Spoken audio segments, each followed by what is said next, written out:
Seneca once said in Book 3 of On Benefits that it is not that I don't believe in the benefits of generosity, only I don't believe in them when they cost you more than they bring you. There is a danger to being kind to everyone, no matter the occasion. As Seneca said, there must be a benefit to being kind. To be kind of a family member who is kind back is a benefit. To be kind to someone who abuses your generosity is a larger cost to you than the outcome is a reward. It is like making change for $1 with 3 quarters. You lose with each transaction. In today's lesson, we will discuss what you are doing with being overly kind and why, in situations, you must reject the overabundance of your generosities. As always, remember to subscribe and tell us about your stoic journey in the comments below. Now, let's add some steel wisdom to our tool belts. Do not find yourself in competition for attention.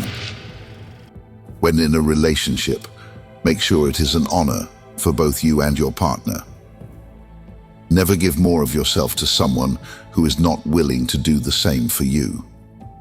If in this relationship or friendship, they refuse to show the same effort, then you must let it fail. Like Atlas holding the world, he must, because he is the only one who will.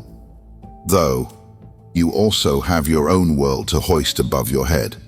Do not put yours down, so you can raise someone else's without a good reason. Preserving your self-respect, valuing yourself, and recognizing the right time to move on are crucial to maintaining a healthy life, even if it's a painful process. Keep in mind that if you are not happy and the actions of the other person continually hurt you, even after talking about it without getting changes, the pain will only prolong, and little by little, you will lose your own respect. Your brightness fades away. You are being taken advantage of.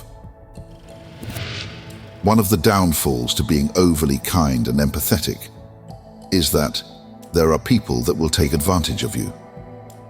When you are being overly generous, you are sacrificing yourself. You are giving your energy away, and there are people that will keep taking it. It is akin to a man leaving the lights on, or a woman leaving the water running in the sink. If you believe that assets and resources are unlimited, you might as well keep using them. You will run into many of these people in your life. You will give, but will never receive until you learn when to withdraw your kind nature. When the lights begin to flicker, the man will learn to turn off the lights. When the water stream begins to thin, the woman will learn to turn off the faucet. Take away your resources as soon as you see signs of being taken for granted. If leaving them in the dark doesn't make them miss the light, do not go back. You fear conflict. If you were to say what is really on your mind from time to time, it could cause chaos, a fight to break out. Though day after day you reject saying how you really feel in pursuit of keeping the peace. There are valid reasons that you will need to voice your opinion, even if it is unpopular. To make a relationship work, be it romantic, friendship, or family, you must have your own needs met and not be the welcome mat at all times of the day. Meditating on your thoughts are important. But if you are withholding something that needs to be set straight just so you cause no trouble, then no one will ever respect your wishes and boundaries. Because to them, you haven't voiced any boundaries, so you must not have any. You don't say no enough. The idea that saying no is a powerful act of self-preservation, though it runs counter to the societal expectation of constant accommodation. In reality, embracing a level of bluntness becomes crucial when faced with overwhelming demands on your time and energy. Becoming the vessel for others' needs may lead to the erosion of personal boundaries and a loss of autonomy. By learning to say no, individuals can maintain their status as independent beings, rather than becoming unwitting servants to the whims of others. You are over-provided. There are always those who will take you for granted, and from time to time, you might believe service to others is a form of positive connection and engagement. To the person you are serving, however, you are nothing but the fetcher. They want something from the fridge. They call on you. While kindness is undoubtedly a commendable trait, there are instances where individuals may find themselves overextending their generosity to the point of detriment. The art of setting boundaries and recognizing the limits of one's capacity to give is crucial in maintaining personal well-being and preventing burnout. Being blunt is sometimes the only way to maintain your status as an individual, not someone else's servant. This is especially applicable for those in a leadership role. If you are providing yourself as a caretaker for someone, you do not want to do anything for them that they can do themselves. To be overprotective, even when the intention is kind, it is to take away from that person's individuality. In some settings, this could be their individuality as well as your own.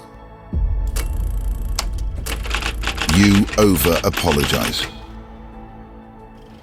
Sorry to say, but constantly apologizing for minor inconveniences or expressing excessive politeness may undermine your own confidence and make others perceive you as lacking assertiveness.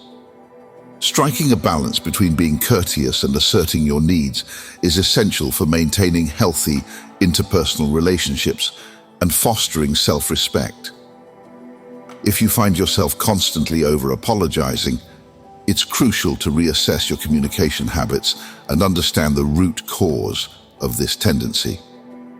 Over-apologizing can stem from a fear of confrontation, a desire to avoid conflict, or a deep-seated need for approval. By identifying these underlying factors, you can work towards cultivating a more assertive communication style. You lack boundaries. Lacking boundaries can manifest as a pervasive issue in various aspects of life, from personal relationships to professional settings. Without clear boundaries, individuals may find themselves constantly overextending, saying yes to every request, and neglecting their own needs. This lack of discernment can contribute to stress, exhaustion, and a diminished sense of autonomy. By rejecting the pressure to be overly kind and instead establishing firm yet respectful boundaries, individuals can cultivate a healthier balance between generosity and self-preservation, fostering more sustainable connections and a stronger sense of personal agency. Make an assignment from this and explore a conflict where you are forced to put your foot down. The next time to regret putting your head down and complying, meditate on if you should have stood up and put up a boundary or not.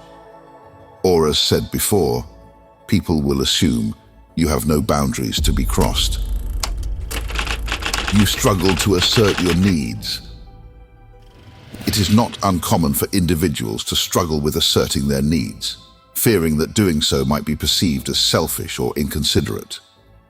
The reality is that everyone is entitled to have needs and desires, and it is crucial to embrace and communicate them effectively. By rejecting the inclination to be excessively kind at the expense of one's own needs, individuals can foster healthier relationships, build stronger boundaries, and ultimately cultivate a greater sense of self-worth. Asserting your needs is an integral part of maintaining personal well-being and ensuring that your voice is heard in various aspects of life. While kindness is a virtue, it should not be a hindrance to expressing your desires and requirements. It's essential to recognize that having needs is a fundamental aspect of being human, and suppressing them can lead to frustration and resentment. Any resentment you have must be resolved, and speaking up for yourself is something your peers do every day. Normalize it for yourself. Be someone to be contended with, not taken advantage of. As always, remember to subscribe and tell us about your stoic journey in the comments below.